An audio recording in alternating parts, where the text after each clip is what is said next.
Hello बच्चों, नमस्ते। आज मैं आपको बताऊंगी ऐसी कौन सी दशाएं हैं जब हम आगमगत व्ययों को पूंजीगत व्यय मानते हैं और ऐसी कौन सी दशाएं हैं जब पूंजीगत व्यय को हम आगमगत व्यय मानते हैं। इससे पहले मैं आपको पूंजीगत व्यय और आगमगत व्यय क्या है इसे बताऊंगी। पूंजी धन वह भाग है जो पुनः धन प्राप्त करने के लिए उत्पादन कार्य में लगाया जाता है, अर्थात पूंजी वह राशि है जो पुनः धन अर्जित करने के लिए लगाया जाता है। आगम, जिसे रिवेन्यू कहते हैं, व्यापार एवं उद्योग में लगाई गई पूंजी से प्रति वर्ष प्राप्त होने वाली आय ही आगम मानी जाती है।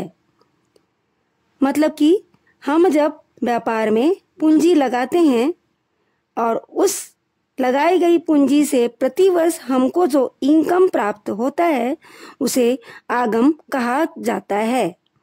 बच्चों, पूंजीगत व्यय व्यापार हेतु स्थायी संपत्ति खरीदने, संपत्ति की कार्य क्षमता बढ़ाने, व्यापार का विकास करने तथा पूंजी को एकत्रित करने के लिए किया गया समस्त व्यय पूंजीगत व्यय कहा जाता है।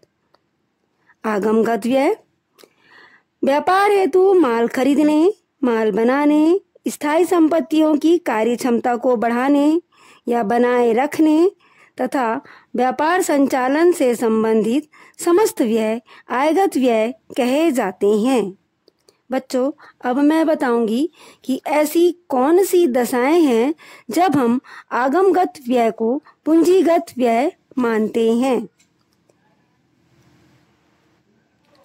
निम्नलिखित दशाओं में आयगत व्यय पूंजीगत व्यय माना जाता है तथा उन्हें चिट्ठे के संपत्ति पक्ष में प्रदर्शित किया जाता है। वेतन, सामान्य दशा में वेतन को आयगत व्यय माना जाता है, लेकिन यदि वेतन किसी स्थायी संपत्ति के निर्माण के संबंध में दिया गया है तो वह पूंजीगत व्यय होगा और इसे लाभ हानि खाते के विकलन पक्ष में ना लिखकर चिट्ठे की संपत्ति पक्ष में लिखा जाएगा।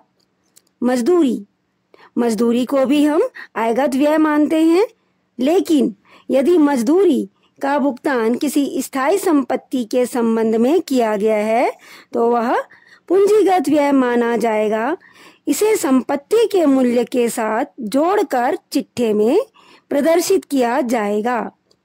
विकास व्यय, कई संपत्तियों से लाभ प्राप्त करने से पूर्व उन्हें इस योग्य बनाने के लिए कई वर्ष तक प्रतीक्षा करना होता है तथा उस पर व्यय भी करना होता है। इसे विकास व्यय कहते हैं तथा ये व्यय लाभार्जन प्रारंभ करने के पूर्व की अवधि से संबंधित होते हैं। ये व्यय पूंजीगत व्यय माने जाते हैं। इसे चिट्ठे के संपत्ति पक्ष में लिखा जाता है। मरम्मत व्यय भी आगमगत व्यय माना जाता है, किंतु ऐसी दशाएं अर्थात पुरानी मशीन या किसी अन्य संपत्ति को यदि व्यापार में लाभ प्राप्त करने के लिए क्रय किया जाता है तथा उसे उपयोग योग्य बनाने के लिए यदि इन पर किया गया मरम्मत व्यय को पूंजीगत व्यय माना जाता है। ऐसे संपत्ति पर किए गए व्यय को पूंजीगत व्यय माना जाएगा तथा इन्हें संपत्ति के क्रय मूल्य में जोड़ दिया जाता है। कच्चे माल या स्टोर्स पर व्यय, कच्चे माल या स्टोर्स का वह भाग जिसका प्रयोग स्थायी संपत्ति के निर्माण के लिए किया जाता है पूंजीगत व्यय माना जाता है। भाड़ा, जिसे हम कैरियस कहते हैं, किसी क्रय की हुई स्थायी संपत्ति पर किया गया भाड़ा पूंजीगत व्यय माना जाता है तथा इसे स्थायी संपत्ति के मूल्य में जोड़ दिया जाता है। यहीं पर भाड़ा यदि माल खरीद के लाने के लिए दिया जाता है तो उसे हम आयगत व्यय मानते हैं और उसे व्यापार खाते के विकलन पक्ष में लिखते हैं। लेकिन यदि भाड़ा स्थायी संपत्ति को क्रय करने के लिए किया जाता है तो उसे स्थायी संपत्ति के मूल्य में जोड़ दिया जाता है और इसे पूंजीगत व्यय माना जाता है।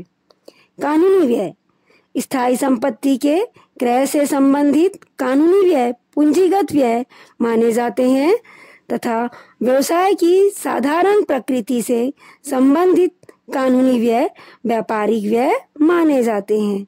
अर्थात स्थायी संपत्ति से संबंधित यदि कोई कानूनी व्यय किया गया है तो उसे हम चिट्ठे में लिखते हैं और यहीं पर व्यवसाय की साधारण प्रकृति से संबंधित कानूनी व्यय को हम लाभ हानि खाते के विकलन पक्ष में आयगत व्यय मानकर लिखते हैं। दलाली या ब्रोकरेज स्थायी संपत्ति को क्रय करने से संबंधित दलाली पूंजीगत व्यय माना जाता है तथा इन्हें संपत्ति के क्रय मूल्य में जोड़ दिया जाता है। अन्य व्यय वे सभी व्यय जो स्थायी संपत्तियों के क्रय से संबंधित होते हैं पूंजीगत व्यय माना जाता है तथा इन्हें साधारणतः संपत्ति के मूल्य में जोड़कर चिट्ठे में प्रदर्शित किया जाता है। बच्चों, अपने अगले टॉपिक पर मैं आपको बताऊंगी किन परिस्थितियों में व्ययों को लाभगत होते हुए भी या आयगत होते हुए भी पूंजीगत व्यय माना जाता है।